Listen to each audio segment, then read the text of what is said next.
Quit telling me what to do. You don't know me. This is Interfering Neurotic with me, Dr. Ash King, and mindfulness coach Darren Larson, where we navigate a life lived with the curses and blessings of big feelings. Existing as a flawed human creature is a messy, unpredictable, and imperfect art. So, how are people setting themselves up as experts on the matter? In this episode, we call bullshit on self-proclaimed experts in the wellbeing scene. We tackle imposter syndrome when you're a mental health professional whose life is falling apart, and we celebrate the power and skill of truly witnessing someone, which doesn't require a certification. You're listening to Interfering Neurotic here with me, Dr. Ash King, and Darren Larson. Darren, it's been a little while since we caught up and chatted. What's going on in your world at the moment? Well, I am up to my neck in grandchildren, which I'm loving. So I have stories to tell about that. But yeah, just a few minutes ago, I was at the park with my grandson holding my granddaughter, and now here we are. So I'm kind of switching gears. But yeah, I love it. It's hard. I don't want to make it sound romantic. It's hard, and I love it. I love the kind of challenge it is. So I don't know. It just fits me. So how about you? What have you been up to? That's nice. So just on the back of that, it makes me think of my parents who really sort of went all out for their grandkids over this Easter long weekend. And um, and it's just so sweet, my folks loved to get into the celebration periods, and they did an amazing Easter egg hunt for my son and my sister's daughter. And yeah, they've said similar things, like it's not easy, you don't want to romanticize it, and obviously it's a different life stage than you were when you were a parent the first time around, but Totally. yeah, I think that some people just, yeah, it just suits them. I think so. And it's I want a relationship and I want to be part of the team. They set my daughter and son-in-law set the policies, let's call it. And then how can I help? That's really, but what you run into, of course, as with raising children, limits and boundaries and how to enforce those. So for me, I try to remind myself that when my grandson is testing boundaries, we're forming a relationship. This is how you do it. Mm. So I'm just, it's not the ideal image in your mind of how it's going to just be sitting reading books. There's sitting and reading books a lot, and then there's a lot of, come back here.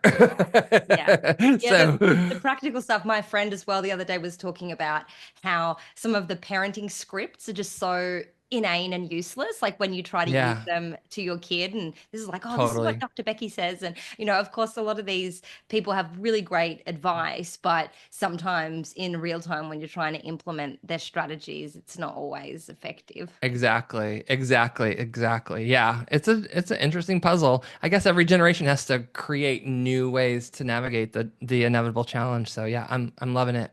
Yeah, life's been a little bit up and down for me. I definitely have found that sort of holiday periods, which used to be these real periods of joy and connection, and they still are in part, but now they're kind of married with a sense of grief and loss, and Mm, it's something that kind of just lingers through the experience for me, thinking of how I wanted and what I wanted for my family, and now which is no longer there.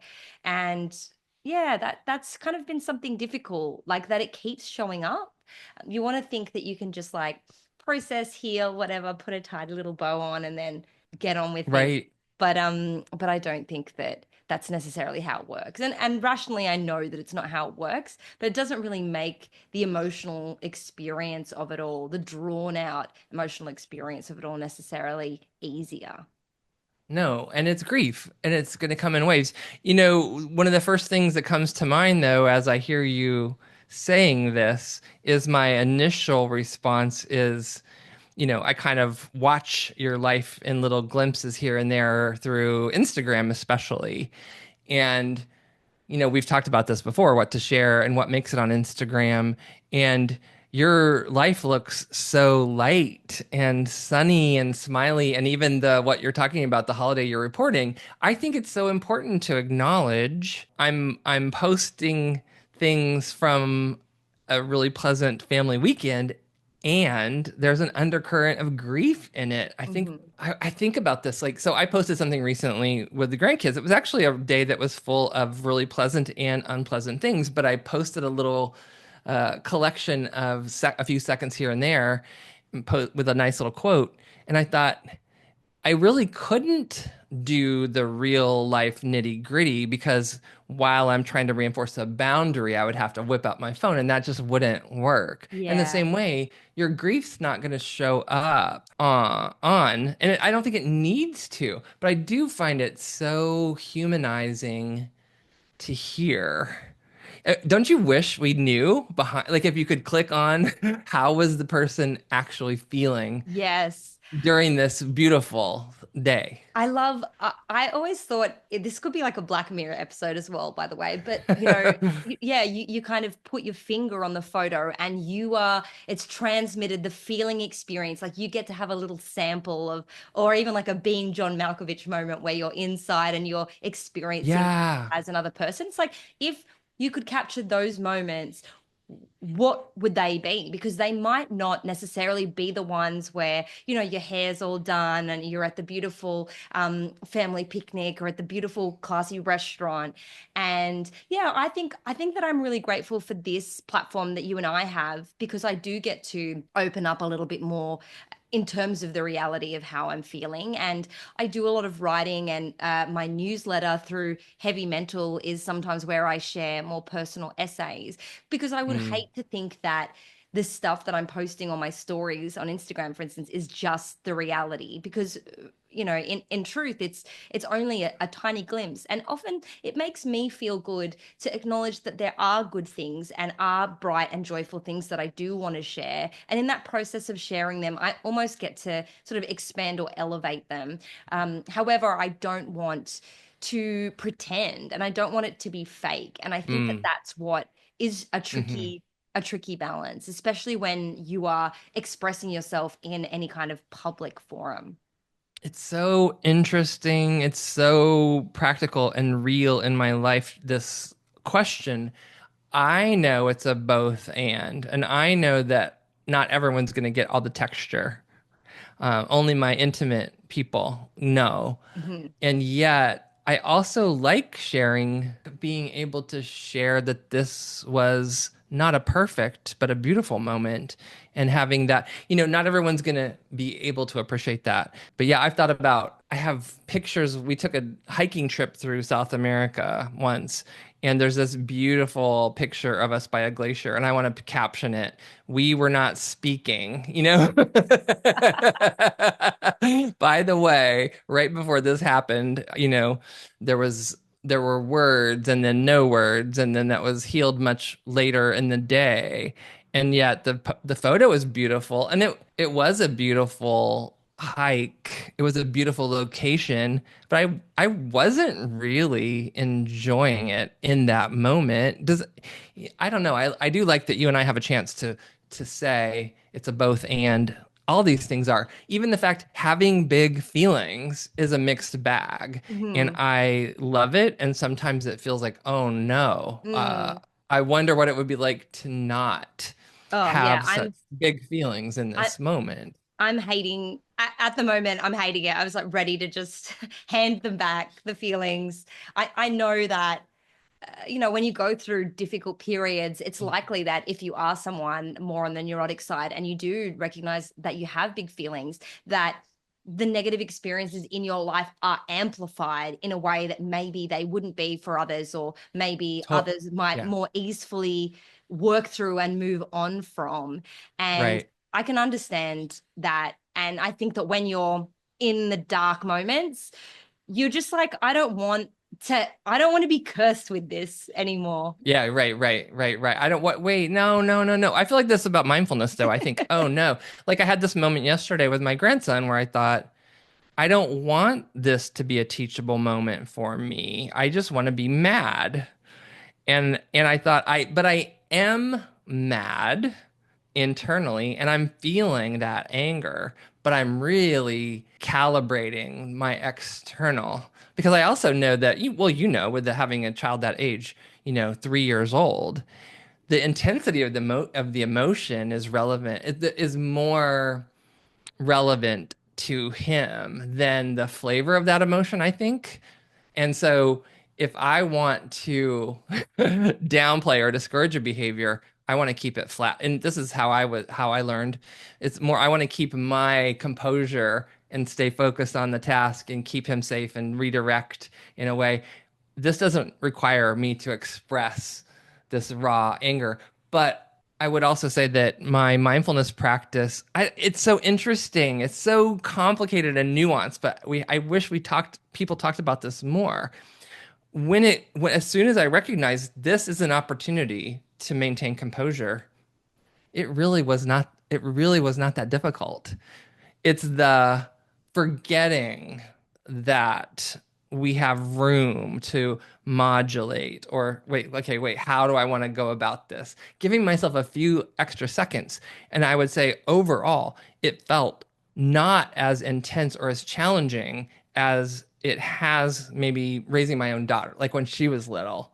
I don't think I had the same toolkit as I had then. So I could feel, and I know that you and I talk about this, and I know there are people I can describe this to who get it. And what I find so interesting is how that internal experience that only I know of big feelings can fluctuate. And sometimes it can be outsized and really inconvenient. And sometimes it can be remarkably easy to navigate when it seems like the situation implies that it would be really excruciatingly difficult. And one last thing about this, something you said I almost wish when we look at other people's lives on social media, if we would at least leave room for considering this could be as happy as it looks, but it might not be, and I don't get to know. But I have to be careful not to build this habit of everybody's life is easier than mine, and never kind of balance that out with considering the possibility that someone could be having a rough, beautiful day, and I don't get to know. But yeah, does that make any sense at all? Yeah, I think that that's definitely the risk that we take following lots of people that are kind of outside our closest circles because we actually don't have, do you ever feel, I feel like we don't feel that way when it's people that we know and we know what they're going Right. through. And so we'd be Exactly. like, oh, I'm glad that my friend's, having a nice night out because things have been really tough for her at the moment. Or, I'm glad Right. that my friend who's just had a baby is sharing some of these pictures of her going to the beach because I know she's not had a lot of time for herself. But no casual observer would be able to have that added context. Right, exactly. It's intimacy is what we're talking about. And it's like I wonder if as part of social media hygiene as a consumer of it is to remind ourselves the person who knows this person well can see layers that I can't. And so Yeah. be careful, Darren. To me, be careful not to romanticize this. And I think that's true across the board from like if someone appears healthy and has a lot of financial resources and their life just looks easy. I can't assume that that's true. I like to question that. I like to question that assumption that their life just must be so much easier than me. Because don't you, every person I've ever met, if I can have an intimate conversation, it's never that easy. It's never that easy. So, One thing that I wonder is my responsibility, for instance, in sharing, say the happy and joyful and blissful moments of my life and not wanting to undersell the pain and the grief and the loss that is still current and present because right. it's easy for some people to go, oh, well, she must be fine now. She must be moved on. And actually, it must Uh-huh. not be all that hard to have, Uh-huh. a separation after 10 years. And I think that anyone who's actually lived through it would not be a victim to that illusion. Uh-huh. But people who haven't might very well go, oh, well, she's got makeup on, she's smiling with her kid, and she's enjoying time with her family. She must be Mm-hmm. over it.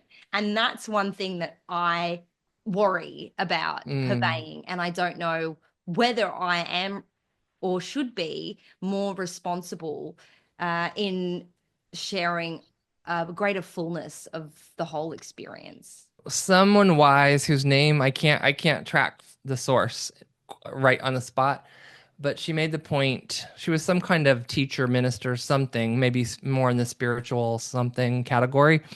But she said, I teach from my scars, not my wounds. Have we talked about this? So I find this to be a really useful guideline. In the thick of whatever, the wound hasn't healed. I'm in no obligation to explain that to any. I'm not really in a position to have enough objectivity anyway. But if there's a scar, we can talk about that. Mm. It's healed over and I was taking notes and I recall enough that you would find useful there. Like I could talk about when my marriage ended, or I could talk about when the relationship I'm in now had this big gap in it. I can talk about those things now as much as you would. I could tell you anything you cared to know.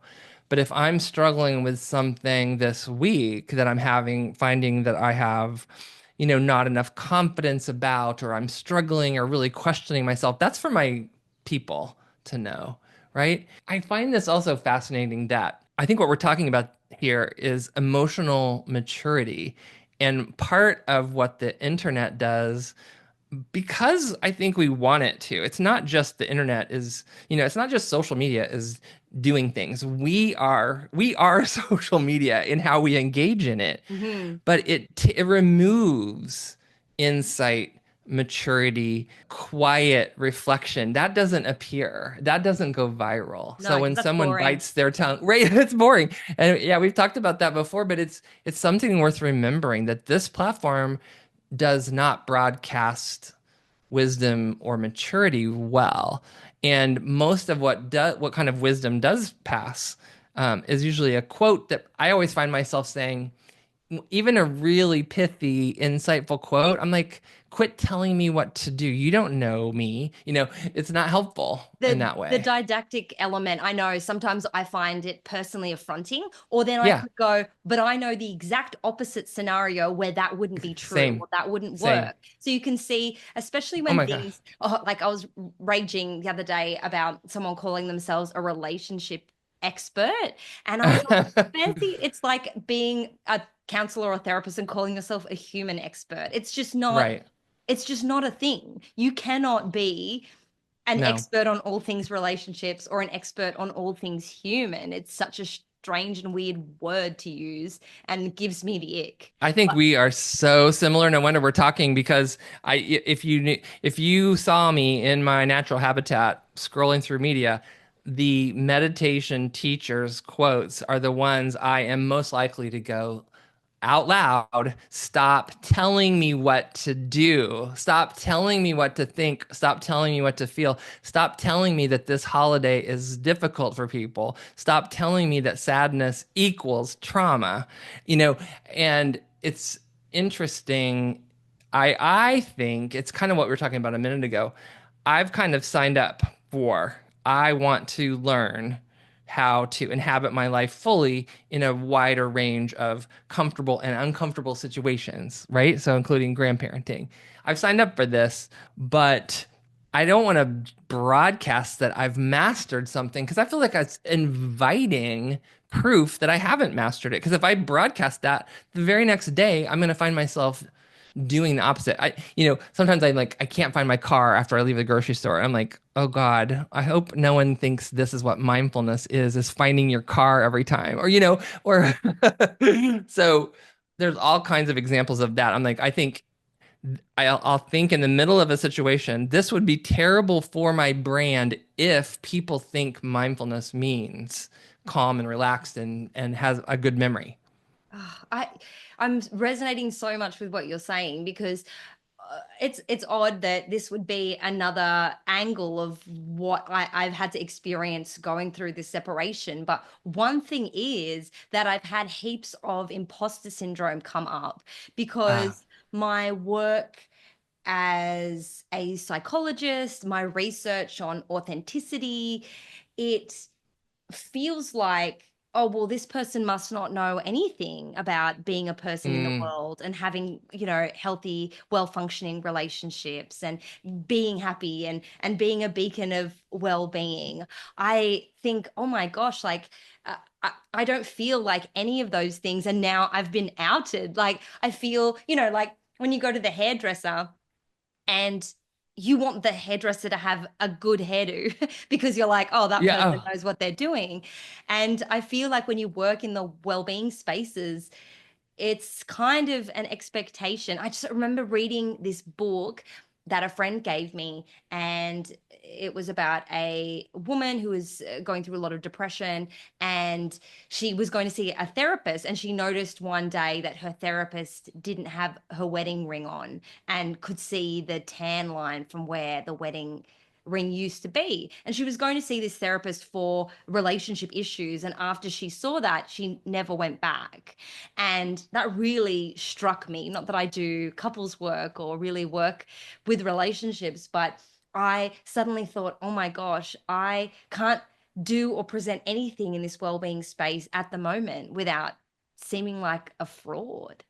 So I have a theory, and this is not evidence-based. This is my life-based, personal, small sample size. But I have encountered again and again and again people who proclaim, as you were talking a minute ago, expertise, and people who, by contrast, are always doubting and wondering, oh my gosh, what qualifies me to do this? And I find a paradoxical relationship or inverse relationship. What's the right term? The ones who are questioning and doubting and thinking, "Oh, I'm never quite worthy of this title I've given myself." Those are the ones you actually want, and the ones who proclaim mastery and enlightenment and expertise and whatever have really great marketing and lots of followers. I would caution against assuming. There's a thing in the mindfulness and the meditation world. People are like, oh, that person just clearly has something special, or they have a. I can just feel. I'm like, no, it doesn't. Never works for me. I want to talk to their spouse or their ex-spouse or their, friend from childhood.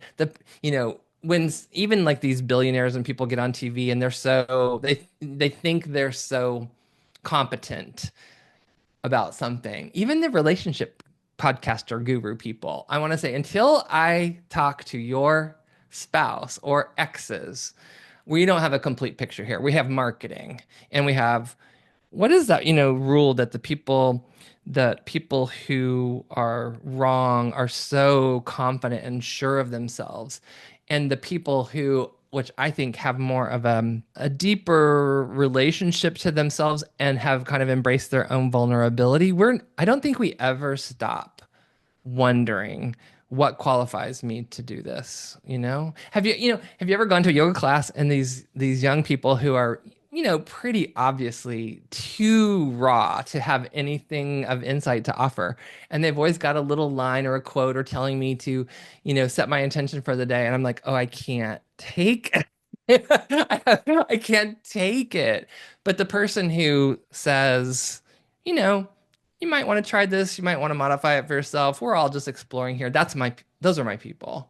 One last thing, I kind of feel like I'm dominating this topic. I love this topic so much, but sometimes all anyone ever really needs when they're in pain or confused or just trying to sort out some kind of muddle or whatever, you just need someone who is relatively objective to just listen. That's all you really need. And you can't get a certification in that being that. You can get a certification, but that's not the same thing as being a person who's capable of really just listening.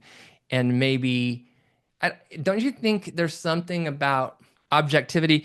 I once had this experience on a training thing where we were paired with a stranger, and we were answering these kind of these intimate details, and I felt so heard, and I'd never met this person before. He had no qualifications whatsoever, but the fact that he was a stranger and curious and asked a couple questions that were just natural conversational questions, no advice. But I felt so heard, and I thought, should we be pen pals? Should we stay in touch? I don't even remember his name.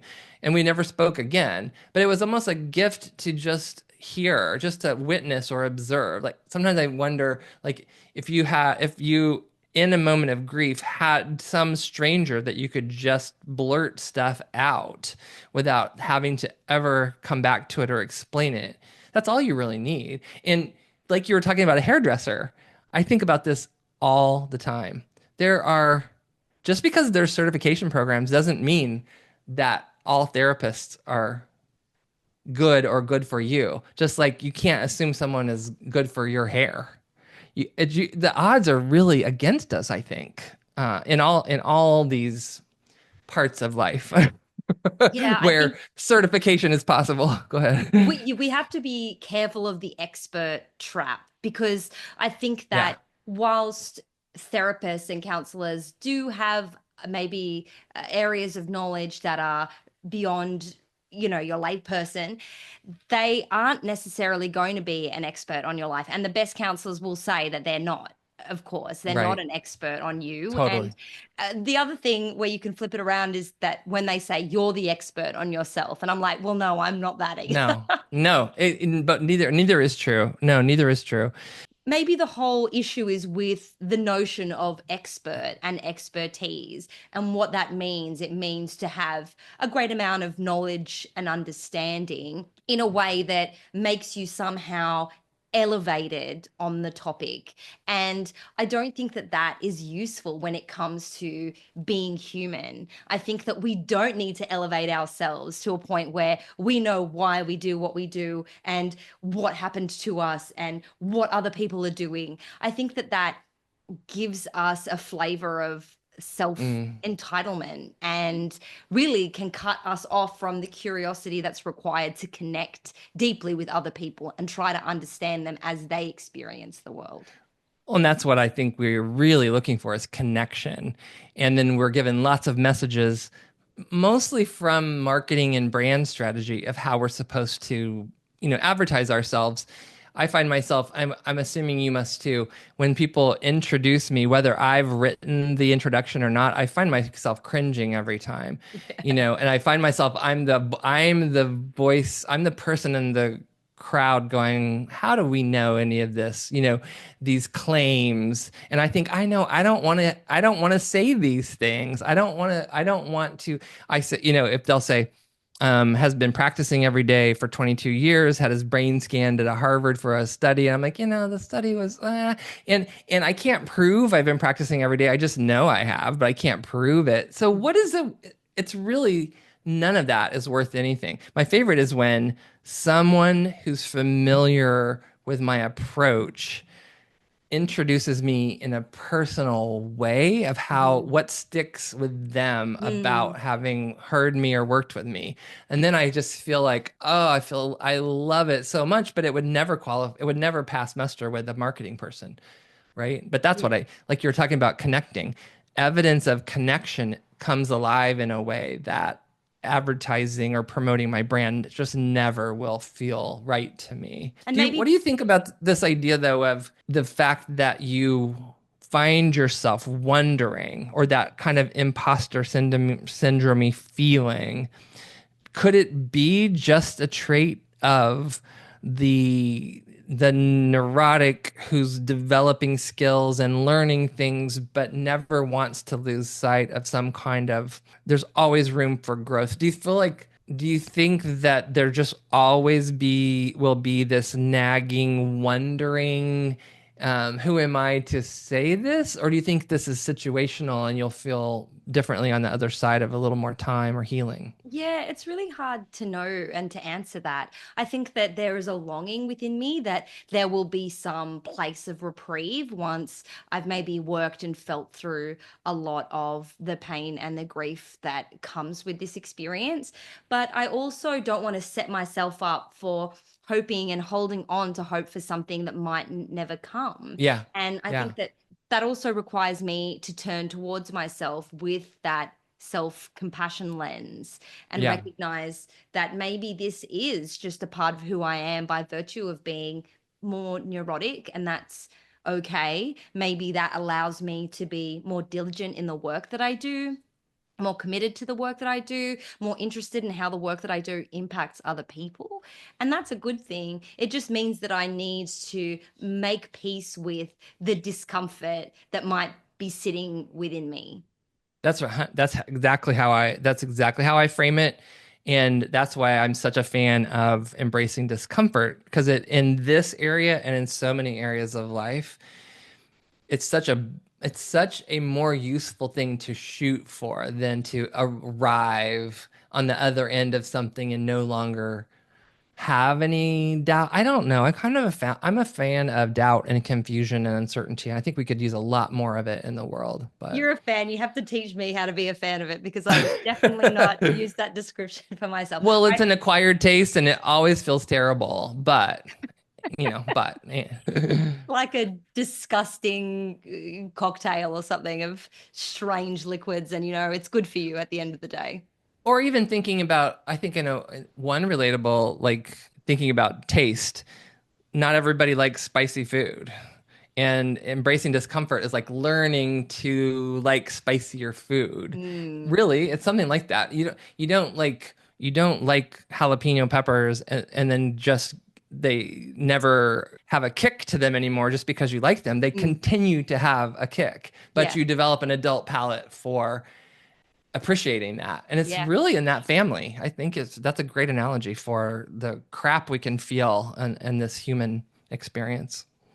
I love that. That's a good one to end on, Darren. Thanks very much for the chat today. We're going to be back. We're going to have some guests coming up. I'm really excited. We might announce those guests online. Again, if you've got anyone who is releasing a book or has a cool topic that they want to explore with us, we'd love to chat. Please jump on podcasts or Spotify and give us a review. It's really useful for us in terms of letting other people know if you like the show and what it is that you get out of listening. And it's always such a pleasure to chat to you, Darren. It's so fun. And yeah, if people can think of anyone else who has a network, I know there's people out there. If they had a chance to listen, they would tell their friends. And we could find those people who have big networks. It would be wonderful. Because everyone I hear, of course they're being nice, but I hear a lot of people giving me feedback to show they're listening and relating. And it brings things to mind of things that they're working on in their own lives. So let's help us spread the word. We love talking. So let us keep doing it. So. All right. Thanks so much, Ash. Take care.